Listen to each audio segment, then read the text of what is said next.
пациента. 2 года назад после полового акта начались боли в мошонке и паху. По урологии обследование прошел, на УЗИ был эпидемит. Врач также поставил диагнозы простатит и гиперактивный мочевой пузырь, было задолго травмы, сказал, причину определить не может. Сделал МРТ 1 Тесла. Без контраста, никаких патологий, даже не нашли эпидемит. Далее второй уролог направил к мануальному, он пальпацией определил, что есть грыжа в районе паха.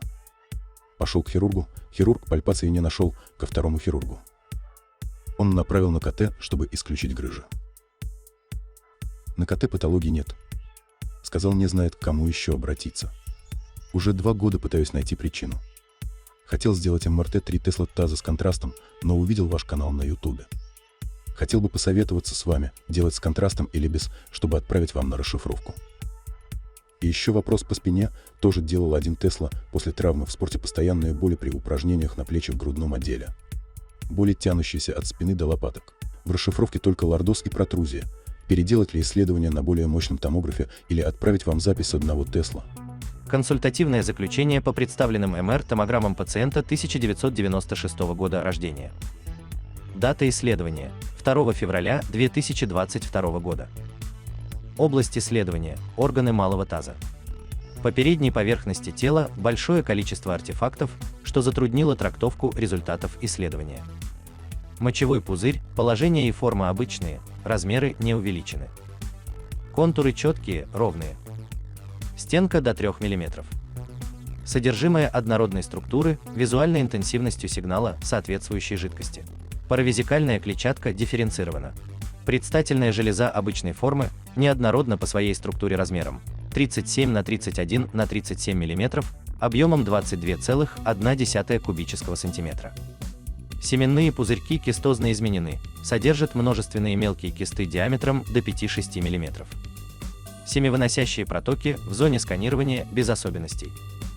Дополнительных образований в малом тазу не выявлено. Лимфатические узлы не увеличены. С обеих сторон сформированы минимально выраженные паховые грыжи, диаметр грыжевых ворот справа 20 мм, глубина выпячивания до 15 мм, слева 23 мм, глубина выпячивания до 10 мм. В грыжевых выпячиваниях сальник. Заключение. МР картина диффузных изменений ткани предстательной железы, PIREDS-2, двухсторонней паховой грыжи. Рекомендована консультация хирурга. 18 апреля 2021 года доцент кафедры К. М. Н. Котов М. А. Комментарий врача-рентгенолога. В томографе, на котором вас смотрели, плохо работала верхняя часть катушки, от этого качество изображения низкое. В целом, в малом тазу ничего страшного нет, есть диффузного плана изменения в предстательной железе, характерные для небольшого простатита. Также есть 2 небольшие паховые грыжи, справа чуть больше. В грыжевых выпячиваниях жировая клетчатка. Жизни это не угрожает, но может давать боли, чувство неудобства, с этим имеет смысл обратиться к хирургу. Вопрос пациента. Спасибо огромное, 2 раза делал МРТ, никто не написал про грыжу. По симптомам все так и есть. По поводу простатита появилась вместе с гиперактивным мочевым пузырем. Нужно ли сделать повторное исследование на высокопольном томографе с контрастом и у вас сделать расшифровку? Данная проблема уже 8 лет после того, как серьезно занимался спортом. Ответ К. М. Н. Котова М. А. Грыжи небольшие, на них обычные не смотрят.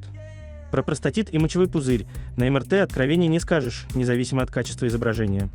Я бы рекомендовал сделать урофлуорометрию и УЗИ малого таза с полным пузырем и определением остаточной мочи.